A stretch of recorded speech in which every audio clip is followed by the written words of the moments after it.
Hello and welcome.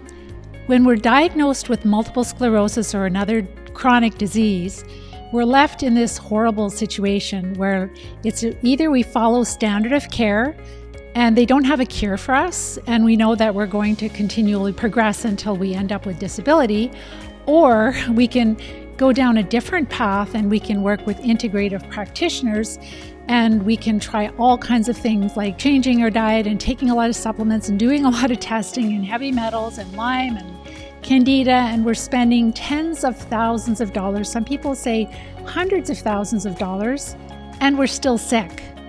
And I really understand this because I work with a lot of people, but myself, I was diagnosed with multiple sclerosis at the age of 28. And I tried a lot of things to get well. And what I realized is one critical thing is that the practitioners, even today, they really do not understand how to identify and how to treat parasites that are causing disease, causing multiple sclerosis symptoms and causing other symptoms in other diseases. So today what I'm going to share with you is I'm going to talk about the worms, the types of worms that we see in multiple sclerosis and other chronic diseases. And so these are disease-causing parasites. They cause a lot of MS symptoms. So I'm going to talk about different types of worms that have been discovered through science, but I'm also going to share with you some of the different types of worms that our students are passing and that I have passed as we recover from MS and other chronic diseases. I will be sharing with you the types of experiences of symptom improvements that we can experience when we treat them. And this is part of recovery. That's the exciting thing, is treating the root cause, which the worms are not the only cause. Parasites are the cause of MS. It's an infectious disease, but worms play a really big part. And the bigger the worms, the bigger the parasites, the bigger the symptoms they cause in our body. If we haven't met, my name is Pam Bartha. I'm the author of Become a Wellness Champion and the founder of Live Disease Free. Again, I was diagnosed with multiple sclerosis over 35 years ago, and I'm sharing with you what I have used in order to recover and to stay healthy for 35 years. And I've had the amazing privilege to coach over 2,000 students or more all over the world, helping them to recover from chronic diseases like multiple sclerosis and other diseases. And we have their successes on our YouTube channel. You can go listen to them under successes under Live Disease Free. Also on our website, Live Disease Free.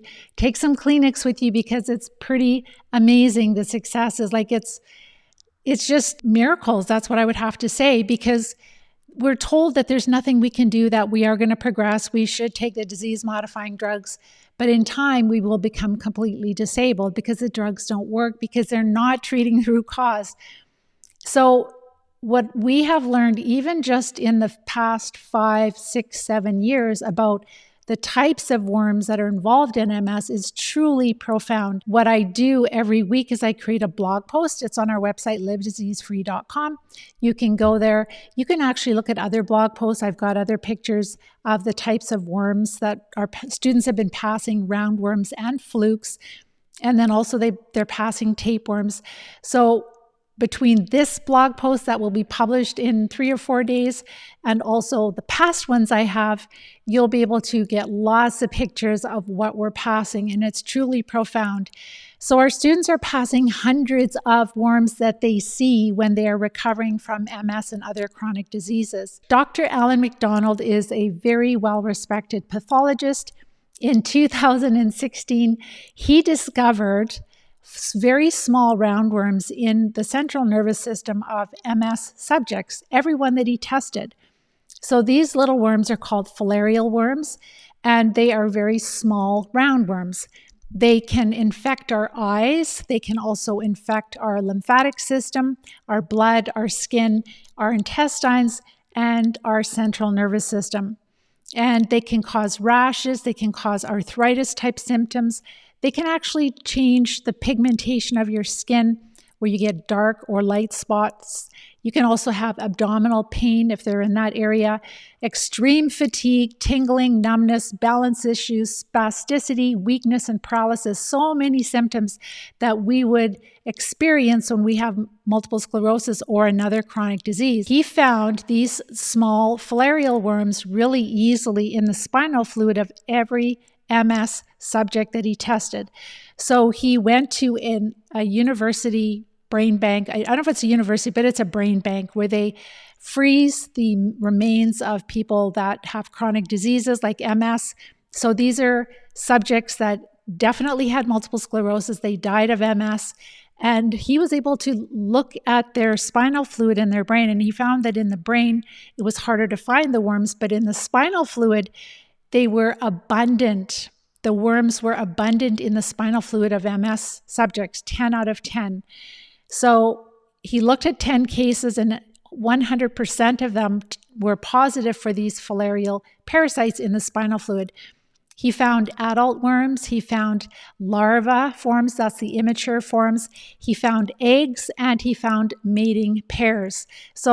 And he also found a lot of debris. So when you have worms living in your central nervous system, all their waste material produces a lot of debris, and it was easy to see all of that. So there were multiple forms of parasite present, not just the adult form, but also the immature forms. And also he found fertilized eggs showing embryo development inside the eggs. He also found Borrelia, which is the bacteria that causes Lyme disease. That's the spirochete bacteria that I talk about.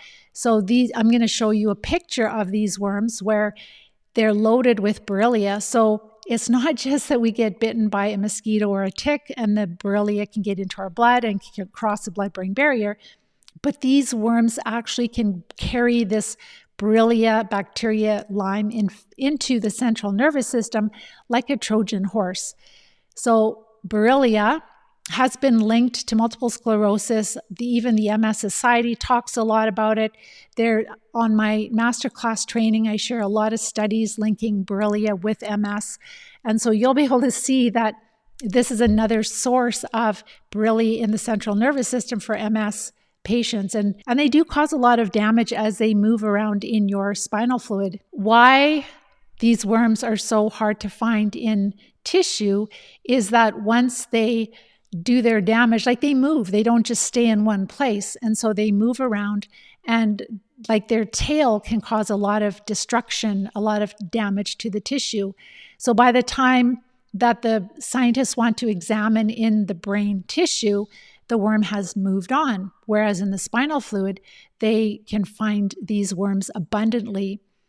The significance of this is that veterinarians have known for over 100 years that when these filarial worms are present in the central nervous system of domestic animals, so that would be horses and cattle, sheep, dogs, cats, a lot of different domestic animals, when they have these worms in their central nervous system, they have symptoms identical to multiple sclerosis. And this has been known since like 1952. There was an article written, and the huge insight that they shared. So this has been over 60 years, it's been ignored.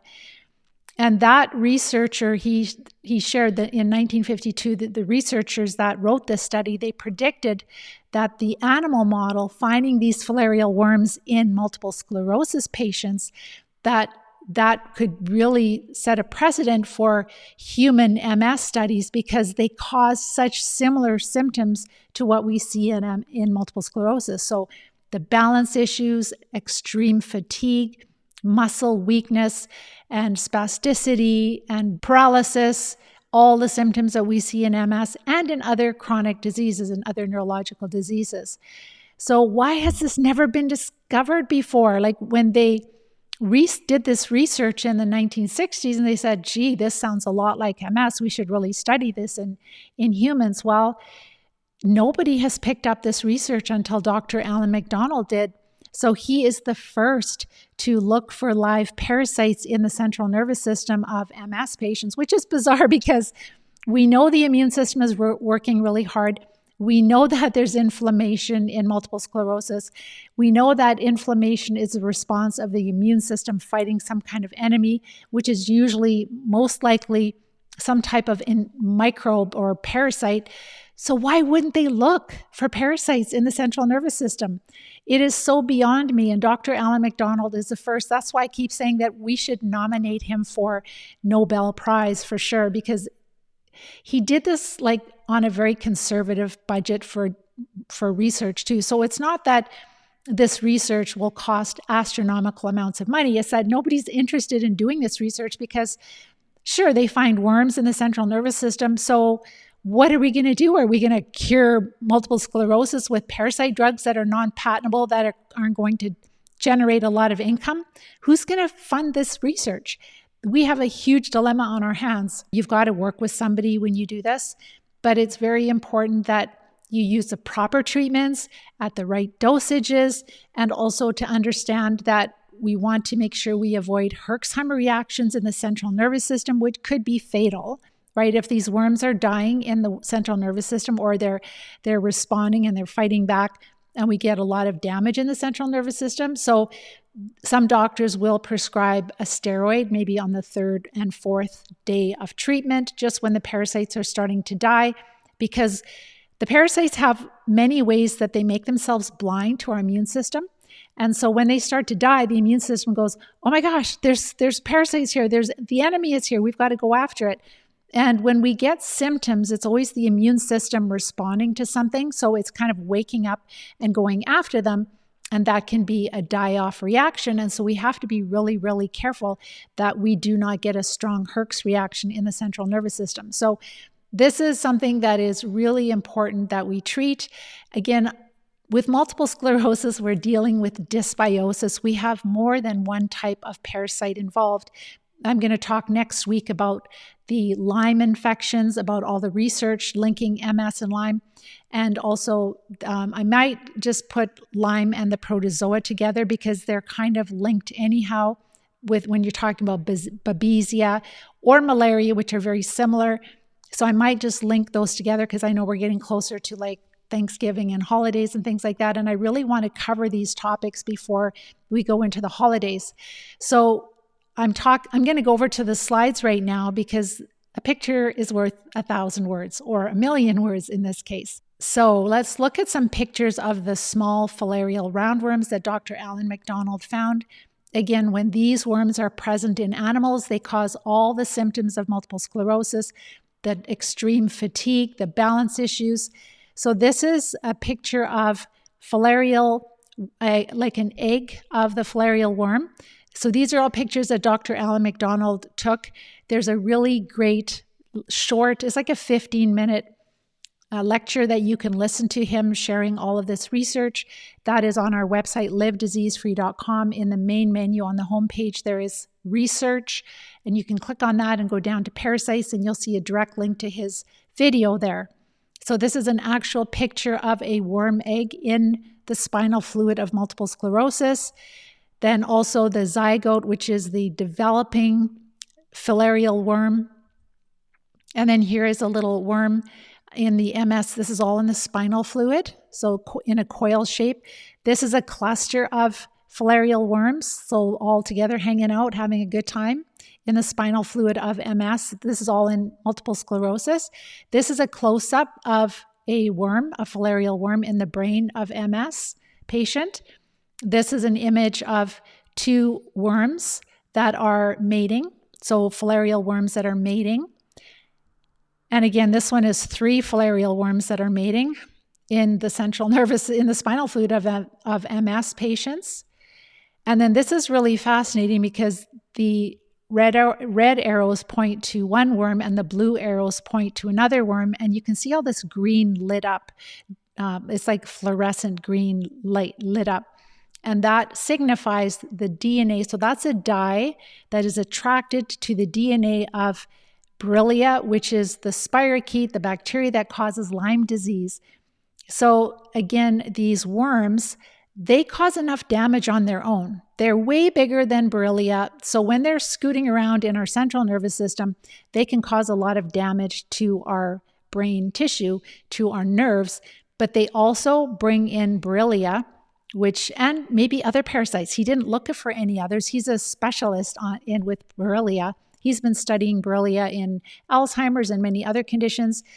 And I've shared actually where this spirochete can actually get into the myelin sheath. It's been found in the myelin sheath of Alzheimer's patients. So if it's in multiple sclerosis and we know that it likes to hang out in the myelin sheath, then why wouldn't it hang out in our myelin sheath also? So again, this just really shows that it's not our immune system attacking our nerve tissue, but in fact, it's literally these types of parasites that are getting into the central nervous system and causing like direct and indirect damage to our myelin, to our nerves, causing inflammation. This is so huge, and it drives me crazy that his research has not been spread far and wide. And again, like when you look at all the symptoms that I mentioned at the start, how it can cause, different types of skin rashes, and it can cause changes in pigmentation of the skin, and it can cause arthritis and pain and fatigue, tingling, and more the neurological symptoms when they get in the central nervous system. So fatigue, tingling, numbness, balance issues, spasticity, weakness, and paralysis. That's when these worms are in the central nervous system. And that's what Dr. Alan MacDonald found. So this is like taking research they've known for many, many years in the animal world and knowing that when these worms get in the central nervous system of animals, then they cause all these MS symptoms. And it's not just MS. I've worked with students with different neurological diseases that have many of these symptoms too, and they could easily have these filarial worms. So yes, it's found in MS. We haven't looked at it in other neurological diseases. It could easily be there also. So him and his team are the first to actually look at the spinal fluid and look for parasites at the time of the patient's death. So let us talk now about his more recent. So that was 2016, he published that information. And then in 2021, he published findings about, it's called novel brain compartment tapeworm larva in multiple sclerosis. So again, in 100% of MS patients, he found tapeworm larvae. So I've done talks on this before, how tapeworm, yes, they live in our intestine as a worm. Then they're babies, they're larvae. They move out of the intestine. They move into our blood. They move into our tissues. They cause cysts, and it's called cysticercosis. If they move into the central nervous system, it's called neurocysticercosis. It's well documented in science. He found them in every single brain studied in the central nervous system of every MS subject that he looked at. And so 10 out of 10 again, that was the larva. But he also found in 2 out of the 10, he found developing tapeworms, not just the little babies, the little tiny babies in sacs in the cyst form, but he also found actual worms that were developing, which is crazy. So I just wanted to share that with you before I go back to the slides, because that's really important. And so juvenile segmented worms up to 323 microns. And then, so like with tapeworms, they have these hooklets that they hold on. And so he found those and the larvae. So let's go over to those pictures here. Hopefully I have them on here. Okay, that's the chalk going back to the filarial worms. This is the debris in the central nervous system. Like, look at how dirty that looks. Why aren't they looking for this? So let's look at the tapeworms he found in multiple sclerosis. So these are just a bunch of images of the developing larvae. So those little like hooklets and the immature form, the developing form. And again, they really like to live in like a cyst, like a little sac, like a little bladder. I actually watched a video one time of I think a veterinarian was taking one of those little sacs out of the brain. I believe it was a sheep. And they like cut the brain open and pulled it out. It was like a little bladder, and pulled it out and then closed the sheep up, and the animal was able to walk again and acted normal, which is crazy. So you can imagine the pressure that it puts on in the brain when you have this like thing growing, this bladder growing. There's the developing tapeworm. Incredible. why has he not been nominated? You guys need to go and nominate him for a Nobel Prize. I'm not sure how we could do that, but that's something we should do as a community, because he, when you actually help him to get credit for the amazing work he's done, that helps to get this out to the world, right? It helps to have more and more people aware, because many of us have, we might have migraines, or we might start to get different neurological symptoms for years before we get a diagnosis of a neurological disease. And that is a lot of these different types of worms and the larvae in the central nervous system. Not only them, it can be other bacteria like Borrelia and others, but this is really significant. With our students, like, we've learned about the filarial worms, we've learned about tapeworms. So obviously, if we have tapeworm in the central nervous system, we have tapeworms, the worms, in our digestive tract, in our intestines. And yes, sure enough, we do. So on our blog post on livediseasefree.com, it'll be the more recent one that I'll be publishing either Friday or Monday this week. Go to livediseasefree.com and you'll be able to see a lot more of the pictures of the worms. I have personally passed a very, very large worm, over 2 feet long. I have passed a lot of flukes. So our students are passing a lot of liver and intestinal flukes. And it's really important to know what they look like.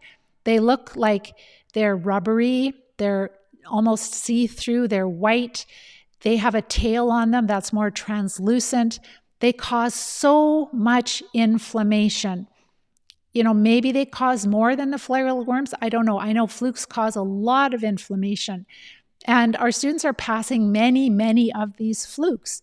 And it's like, when you try to see what a fluke looks like online, there's virtually no pictures of flukes. And they have like maybe 1 or 2 cartoon images. I found one real picture of the liver of some kind of, it was like an elk maybe, and that liver was infected with flukes. But that's it. It's like, there are so many people infected with flukes, whether it's blood flukes, which are smaller.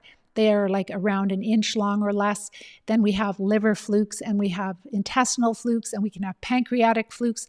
There's many different cousins of them, and they're they're a flatworm. They're related more to the tapeworm. I didn't put the pictures up here because people can get quite squeamish, and I don't know if Facebook or YouTube they're going to be upset with me for posting those pictures. But you can find them on our website. You can also go to, just trying to see where I put the link. So MS is an infectious disease. Part 3, filarial worms and MS. You can just even do a Google search of live disease-free and multiple sclerosis and filarial worms, and you'll probably find 2 or 3 different times I've talked about them, and you'll see pictures of them. You can also do a Google search of live disease-free roundworms in MS, and then you can actually see some pictures that I posted. I have literally thousands of worm pictures from my students, like thousands. It's very common for somebody to have several hundred worms in them.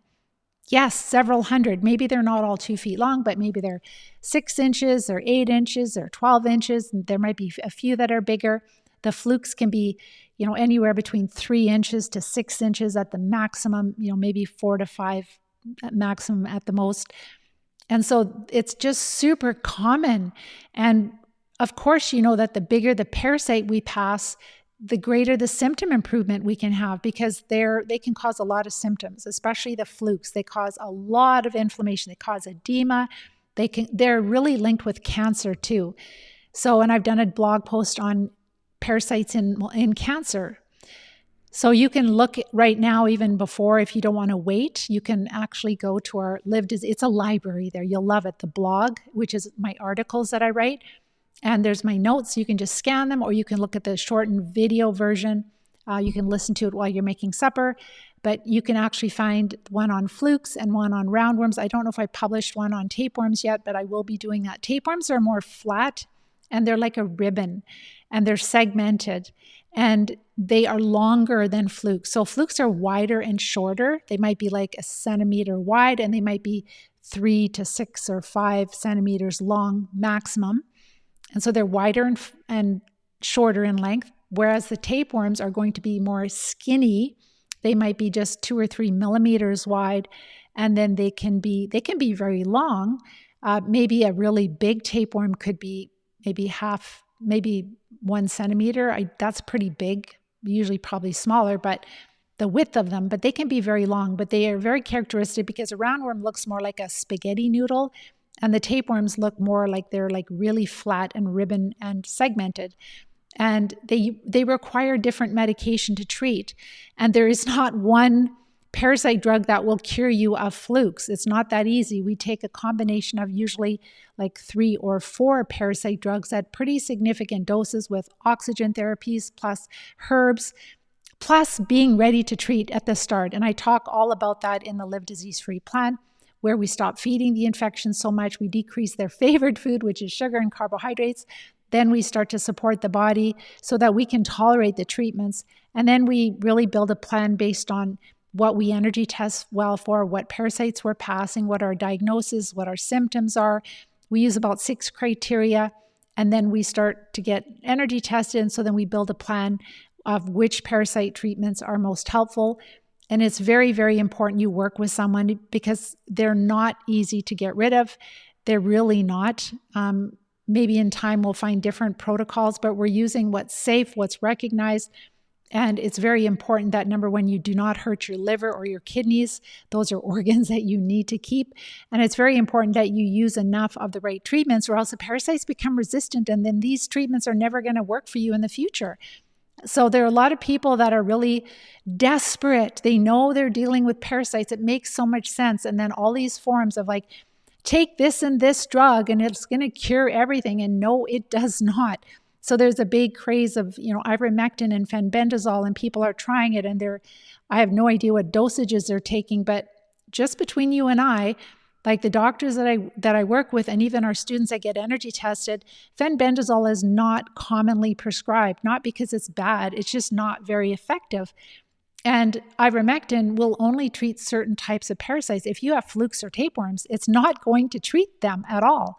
So it's really important that you use the right treatments at safe, effective doses, but that you're ready to treat before you start treating. So it is really important to understand that, yes, we have to treat the Lyme infections. We definitely have to treat fungus, candida, and mold, and also different types of bacteria like the Borrelia and Clostridia has been linked.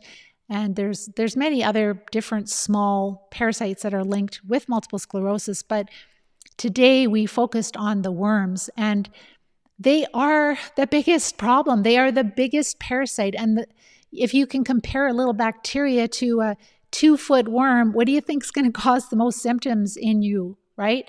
Of course, if the bacteria is, causing inflammation on your myelin, on a nerve, then yes, that's going to cause symptoms. But the parasites, the big, big worms, the flukes, they will cause a lot more damage. They cause a lot more inflammation. And remember, I've talked about this highway of nerves between your gut and your brain. It's called the gut-brain axis. And so many of the symptoms that we feel, it's not because of the lesions in the central nervous system. It could be, but very often it's from the parasite activity in your gut, the worms in your gut. And again, you might be shocked at how many worms you have in you. It's hundreds for a lot of people that I work with. Like, it's very common when you're diagnosed or not even diagnosed with MS, or they're like close, they're looking for, trying to get a diagnosis from a doctor. They suspect they're going to have some kind of neurological disease, and they're just passing literally hundreds of worms. Could be 200, could be 400. It's really shocking. You think, how can we be alive when we have that many worms? Watch my masterclass training. You can fill out the form. You can go to, and then you'll be able to listen to the coach-a-thon. You'll see all the steps. I just share everything that we do, right? And I'm hoping that, practitioners are going to, and this is where the next phase of our company is really to support practitioners in sharing everything that we've learned. So next week, I'm going to be talking about other types of parasites that are linked with multiple sclerosis. And again, this is like 100 years of research. So what I'm sharing with you is not new research. Yes, what Dr. Alan McDonald did was 2016, 2021, but the research where they actually found these worms in the central nervous system of animals, of domestic animals, and they know that these worms can infect humans, right?